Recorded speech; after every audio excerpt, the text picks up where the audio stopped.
आप सभी का फिर से स्वागत है मेरा YouTube चैनल अभ्यास.com पर। आइए आज देखते हैं 10वीं कक्षा का प्रश्नावली 3.1 का प्रश्न संख्या 3। इस प्रश्नावली का यह अंतिम प्रश्न है।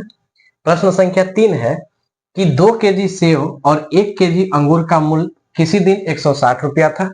एक महीने बाद 4 केजी सेव और 2 केजी अंगूर का मूल्य 300 रुपया हो जाता है।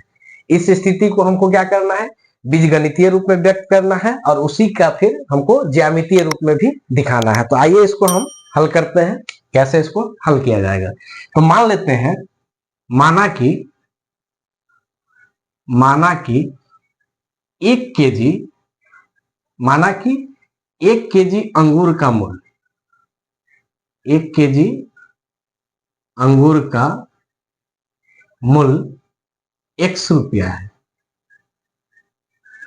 ठीक है, 1 केजी का मूल्य हमने क्या माना? x, तथा 1 केजी सेब का मूल्य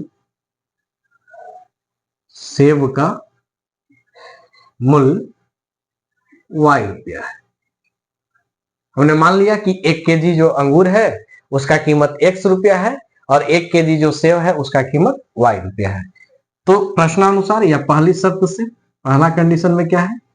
पहली शर्त से तो कह रहा है कि 2 केजी सेब और 1 केजी अंगूर। तो हमने सेब का मूल्य क्या माना है? y, और अंगूर का मूल्य क्या माना है? x। तो 2 केजी सेब तो 2 और 1 केजी सेब का मूल्य है y, तो y। ठीक है, प्लस 1 केजी अंगूर, तो 1 केजी अंगूर 1 और अंगूर का कीमत कितना है? x रुपया। तो x, ये दोनों मिलाकर कितना रुपया में खरीदा जाता है? 160 रुपया। ये दोनों मिलाकर कितना रुपया में खरीदा गया? 160।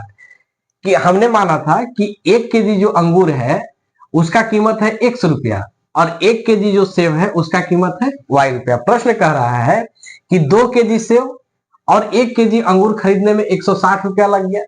तो हमने जो मूल्य को हमने माना है x और y, तो अंगूर का माना है x और सेब का माना है y।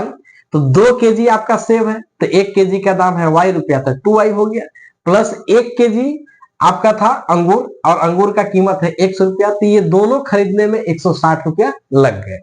ठीक है, अब थोड़ा सा इसको इक्वेशन को आगे करते हैं। तो यहाँ पे हम लिख सकते हैं कि 2y बराबर 160, यहाँ प्लस में है उधर जाके माइनस में।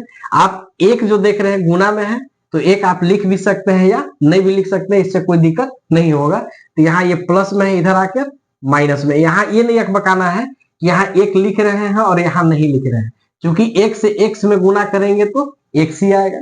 ठीक है, आप अगर एक यहाँ भी लिखेंगे तो उससे कोई दिक्कत नहीं है। तो y बराबर यहाँ कितना हो जाएगा? तो y बराबर हो जाएगा 160 माइनस x, और ये गुना में है इधर आकर भाग में। इसको कर लेते हैं समीकरण 1। ये हो गया हमारा, जो ये व्यक्त हो गया बीजगणितीय रूप में। अब दूसरी शर्त क्या है इसका? दूसरी शर्त को देखते हैं। दूसरी शर्त से फिर आगे पढ़िए। फिर क्या कह रहा है कि 1 महीने बाद 4 केजी सेव का मूल्य, कितना केजी? 4 केजी, और 4 लिख दिए, और 1 केजी सेव का मूल्य हमने क्या माना है? 1 केजी सेव का मूल्य y, तो 4y, प्लस 2 केजी अंगूर, कितना केजी? 2, और अंगूर का मूल्य हमने क्या माना है? x, तो 2x। ये दोनों मिलाकर कितना रुपया में खरीदा गया? 300 रुपया में, तो बराबर 300। ठीक हो गया। अब हल करते हैं इसको। यहां से 2 कॉमन निकाल सकते हैं, तो यहां हो जाएगा 4 है, 2 से भाग लगाइएगा तो 2, y का y, 2 से 2 खत्म, तो यहां हो जाएगा x और बराबर में 300। तो यहां हो जाएगा 2y प्लस x बराबर 300। यहां गुना में है, यहां आके भाग में 2 से काटिए 150। तो यहां हो जाएगा 2y प्लस x बराबर 150 और 2y बराबर 150। x यहाँ प्लस में, इधर आकर माइनस में, तो y बराबर यहाँ कितना हो जाएगा? तो 150 माइनस x और बट्टे में 2। ये हो गया हमारा इक्वेशन सेकेंड। तो इस तरह से इस प्रश्न को हम ज्यामितीय रूप में व्यक्त कर लिए। अब कहा है प्रश्न कि इसी को हमको किस रूप में दिखाना है, तो ज्यामितीय निरूपण में। ये बीजगणितीय निरूपण तो इसका हो गया, अब हमको ज्यामितीय निरूपण करना है। तो आइए इसके लिए हम लोग क्या करते हैं, कम से कम दो दो इसका हम मान, समीकरण 1 से 2 मान निकालेंगे और समीकरण 2 से 2 मान निकालेंगे और उसी को हम फिर ग्राफ पर दिखा देते हैं। तो चलिए यहां शुरू करते हैं समीकरण 1 से। समीकरण 1 से, समीकरण 1 क्या है, तो y equal to 160 minus x और बट्टे में 2। अब यहां बात आता है कि x का मान कितना रखना है, बताया है जो इच्छा है आप रख लो। मान लो x का मान मन कर रहा है कि 100 रख ले, रख लीजिए x का मान 100। तो y का मान कितना आ जाएगा, यहां आ जाएगा 160 माइनस x के जगह पे कितना रखना है 100 और बट्टा में 2। तो y बराबर 160 में से 100 घटाइएगा तो बचेगा 60, 2 भाग लगा दीजिए कितना बार में आ जाएगा 30। तो y बराबर कितना हो जाएगा 30, एक मान प्राप्त हो गया। फिर से एक बार फिर से अब x का मान कितना रखा जाए इसमें, तो अगर मान लीजिए आपको रखने का मन है कितना रखिएगा 100 रखे, 110 120 कुछ भी, क्योंकि लास्ट में 0 है तो कटेगा ही। तो मान लीजिए हम रख देते हैं x का मान 120। यहां एकदम नहीं अकबकाना है, जो भी आपको मान उचित लगे आप x का मान रख सकते हैं, ठीक है। तो y इक्वल टू कितना हो जाएगा, तो y बराबर है 160 माइनस एक्स बटा में 2। तो y बराबर 160, x है तो x के जगह पर कितना रखेंगे 120 और बटा में 2। तो y बराबर 160 में से 120 जाएगा तो कितना आएगा 40, बटा में 2 काट देंगे 20। तो y का मान कितना मिल गया 20। अब क्या करेंगे, यही दो मान को एक बॉक्स बना के हम रख लेते हैं। चलिए एक बॉक्स यहां बनाया और इन दोनों मानों को इस बॉक्स में रख लेते हैं, यहाँ x है और यहाँ y, एक मान और एक दो मान। तो सबसे पहले हमने x का मान कितना रखा था, तो x का मान यहाँ रखे 100, x का मान कितना रखे थे 100। तो y का मान हमको कितना प्राप्त हुआ था, तो y का मान प्राप्त हुआ था 30, यहां रख लेते हैं 30। फिर दूसरा बार x का मान हमने कितना रखा था 120, यहां रख लेते हैं 120। तो y का मान कितना प्राप्त हुआ है, y का मान प्राप्त हुआ है 20, तो यहां कर लेते हैं 20। तो इस तरह से समीकरण 1 से हमको 2 मान प्राप्त हो गया।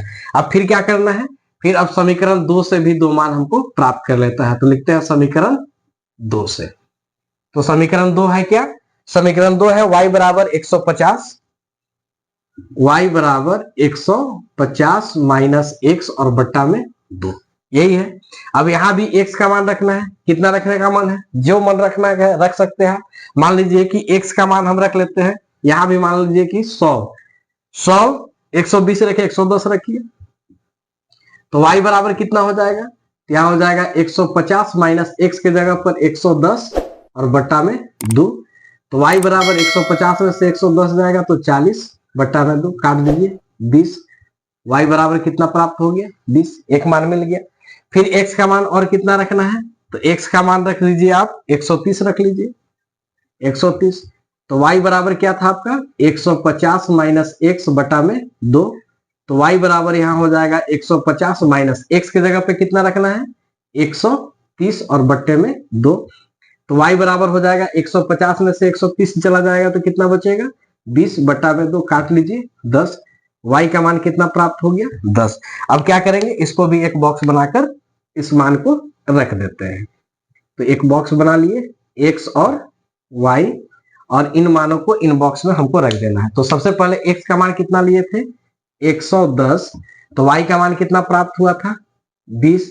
फिर x का मान कितना लिए 130, तो y का मान कितना प्राप्त हुआ 10। तो इस तरह से समीकरण 1 और समीकरण 2 से हमें दो दो मान प्राप्त हो गया। अब इन्हीं मानों को हम क्या करेंगे, ग्राफ पे दिखा देते हैं। यदि आपको स्क्रीनशॉट लेना चाहे तो आप ले सकते हैं, ठीक है। अब इसको हम यहां से साफ करते हैं और यहीं पे इसका हम बीजगणितीय रूप से ग्राफीय रूप में व्यक्त कर देते हैं। तो चलिए ग्राफ दिखाते हैं। ये है हमारा y अक्ष और ये है हमारा x अक्ष, x डैश y डैश, मूल बिंदु यहाँ 0।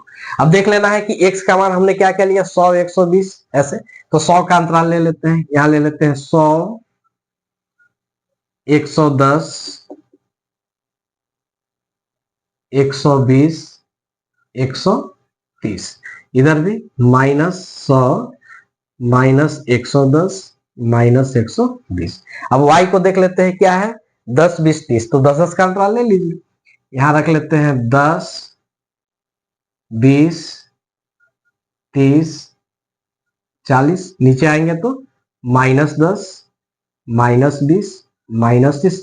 इस मान को रखते समय सिर्फ इतना ध्यान रखना है कि x अक्ष पे जो भी आप संख्या लेंगे उनका अंतराल जो है बराबर होना चाहिए, y अक्ष पर जो भी संख्या लेंगे उनका अंतराल बराबर होना चाहिए। दिमाग में ये कंफ्यूजन नहीं रखना है कि जो अंतराल हम x पर लेंगे वही अंतराल y पर होना चाहिए, नहीं, बिल्कुल नहीं। x पर जो आप संख्या रख रहे हो वो आप जो अपने हिसाब से, आप अपने मान के हिसाब से रख सकते हैं, और उनका अंतराल भी अपने आप उनके मान के हिसाब से आप रख सकते हो। x का जो मान होगा उससे y के मान में कोई लेना देना नहीं है, क्योंकि यहाँ देखिए हम 100, 110, 120 लिए हैं, और इधर कितना का लिए हैं, 10, 20, 30, 40। ये कैसे लिया जाता है, तो हमारा जो मान प्राप्त होगा इन मानों को ध्यान से देख के हम मान को रख लेते हैं। ठीक है, अब चलिए इसको हम दिखाते हैं ग्राफ पर। तो समीकरण 1 से हमको जो मान प्राप्त हुआ, x का मान 100, y का मान 30, x का मान 100 तो y का मान 30, लगभग यहां आएगा। मतलब ऐसा जगह पे इसको रखना है कि यहां से जब देखें x के तरफ तो हमको 100 नजर आए, और y के तरफ देखें तो 30 नजर आए। हो गया। दूसरा मान है x का 120 तो 20, 120 तो 20, लगभग यहां आएगा। हो गया दो मान। अब इसको क्या करना है, स्केल की सहायता से बिल्कुल एक सीधा लाइन ऐसे मिला लेना है। ठीक है, अब ये जो ग्राफ खींचे हैं ये कौन सा इक्वेशन का है, इक्वेशन फर्स्ट का। तो इक्वेशन फर्स्ट क्या है, तो इक्वेशन फर्स्ट है y equal to 160 minus x बटा में 2। क्लियर हो गया। अब इसी तरह से समीकरण 2 में देखिए, x का मान 110 तो y का मान 20, x का मान 110 तो y का मान 20, लगभग यहां। मतलब यहां से जब देखें x के तरफ तो 110 नजर आए, y के तरफ देखें तो 20 नजर आए। फिर क्या है, x का मान 130 तो y का मान 10, x का मान 130 तो y का मान कितना है, 10, लगभग यहां आएगा। ठीक है, अब क्या करना है, स्केल की सहायता से बिल्कुल सीधे ऐसे एक लाइन को ड्रा कर लेना है। अब ये कौन सा इक्वेशन का था, तो इक्वेशन था ये y equal to 150 minus x और बटा में 2। तो इस तरह से ये प्रश्न संख्या 3 जो है हल हुआ। यदि आपको वीडियो पसंद आता है तो कृपया करके लाइक, सब्सक्राइब और शेयर, चैनल को सब्सक्राइब जरूर करें, क्योंकि इसी तरह के वीडियो आपको इस चैनल पर मिलते रहेंगे। फिर मिलते हैं अगले एक्सरसाइज के साथ अगले वीडियो में, तब तक के लिए धन्यवाद।